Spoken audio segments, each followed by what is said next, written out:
자연수 n에 대하여 이것의 n제곱근 중 실수인 것의 개수를 fn이라 할 때, 자, 이것을 만족시키는 모든 자연수 m의 값의 합은 이라고 했습니다. 자, 일단은 얘를 별이라고 한번 해보겠습니다.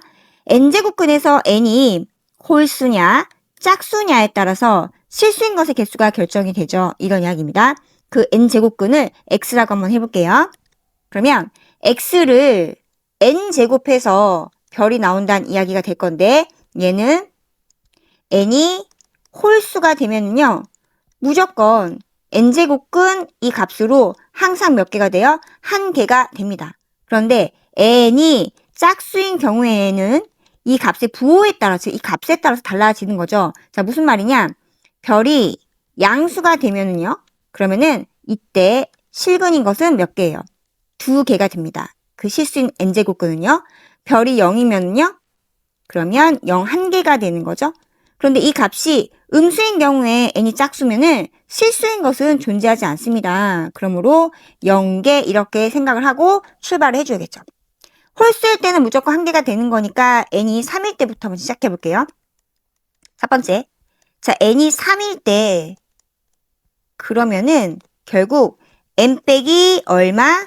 9라는 이 값의 세제곱근 중에서 실수인 거 물어보는 건데, 실수인 것은 무조건 몇 개예요? 1개가 되는 거죠. 그 말은 즉슨 f3의 값은 무조건 얼마라는 거예요? 1입니다 라는 이야기가 되는 거죠. 근데 얘도 만족해 줘야 되는 거니까, 그러면 절대값 f2 더하기 f4 마이너스 2의 절대값은 1 됩니다. 즉 얘에 대한 정보를 얻을 수가 있는 거죠. 그러면 여기에서 우리는 두 가지 말할 수가 있네요. f2 더하기 f4 마이너스 2, 이 값이 마이너스 1 또는 f2 더하기 f4 마이너스 2, 이 값이 1인 경우죠. 결국 우리는 뭘 얻어냅니까? f2 더하기 f4, 이 값이 1, 그리고 또는 f2 더하기 f4의 값이 얼마?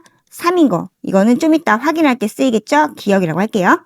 자, 이제 우리는 f2와 f4에 대한 정보를 각각 얻어내 보도록 하겠습니다. 자, 그럼 f2라는 값은 어떻게 내가 얻어낼 것인가?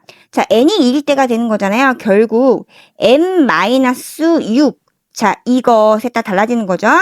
자, 그러면 얘가 양수냐 아니면 얘가 0이냐 아니면 얘가 0보다 작으냐에 따라서 이 값이 달라진다라고 했죠.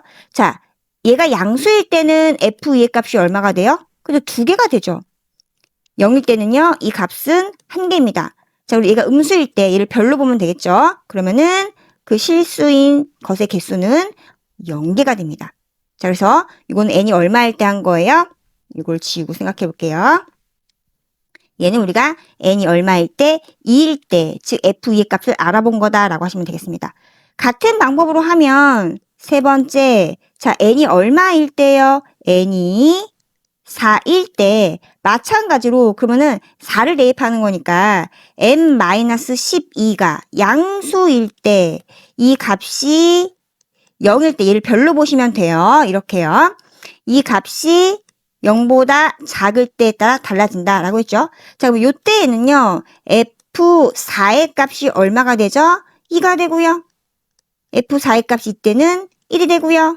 이 값일 때는 0이 됩니다. 자, 그런데 그것은 m의 값의 범위에 따라서 f2의 값과 f4의 값이 결정이 됐던 거잖아요. 이것을 2번과 3번을 한꺼번에 묶어서 생각을 한번 해보도록 하겠습니다. 자, 무슨 말이냐? 자, 2번과 3번에 의해 우리는 f2와 f4의 값을 확인해 볼 수가 있는 겁니다.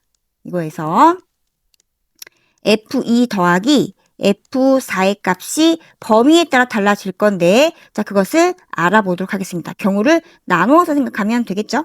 자, 그럼 첫 번째 얘는요, m이 어때요? 6보다 클 때고요. 얘는 m이 6일 때고, 얘는 m이 6보다 작을 때가 됩니다. 얘는요, m이 12보다 크고, 얘는 m이 12일 때고, 얘는 m이 12보다 작을 때가 됩니다. 그 6보다 작을 때부터 생각하면 되겠죠? 6보다 작을 때, 즉 m이 6보다 작을 때에는요, f2의 값이 얼마예요? 0이고요. 자, 6보다 작은 거니까 이 범위에 해당되는 거잖아요. 그 F4의 값도 0이 되니까 0이 됩니다.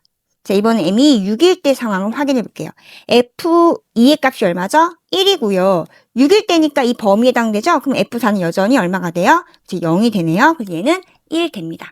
이번에는 m이 6보다 크고 12보다 작을 때 할게요. 6보다 크니까 F2의 값은 2가 되죠. 2 더하기 그 다음에 12보다 여전히 작음으로 F4는 0입니다. 그래서 2가 되죠. 자, 이번에는 m이 얼마일 때? 12일 때 보겠습니다. 여기서는 무조건 이제 6보다 크게 되는 거니까 얘로 고정되겠죠. F는 2가 되고요. m이 10일 때 F4는 1입니다. 3이 되고요. 자, 마지막 m이 12보다 클 때에는 F는 2가 되죠. 무조건 6보다 크니까요. 그럼 12보다 클 때 F4는 2가 되니까 이렇게 해서 4가 되겠습니다. 자, 그런데 우리가 기억에서 F2와 F4의 합은 3이라고 했잖아요. 혹은 1이요. 이 두 가지 경우를 만족하는 경우는 어딘가 봤더니 이거랑 그리고 이게 되겠습니다. 결국 기억을 만족하는 경우의 m은 6 또는 12인 것을 확인을 했고요. 그 만족하는 모든 자연수 m의 값의 합을 구하라고 했으니까 그 합은 6과 12의 합으로 이렇게 되네요. 선택지 몇 번입니까? 1번이 정답이 되겠습니다.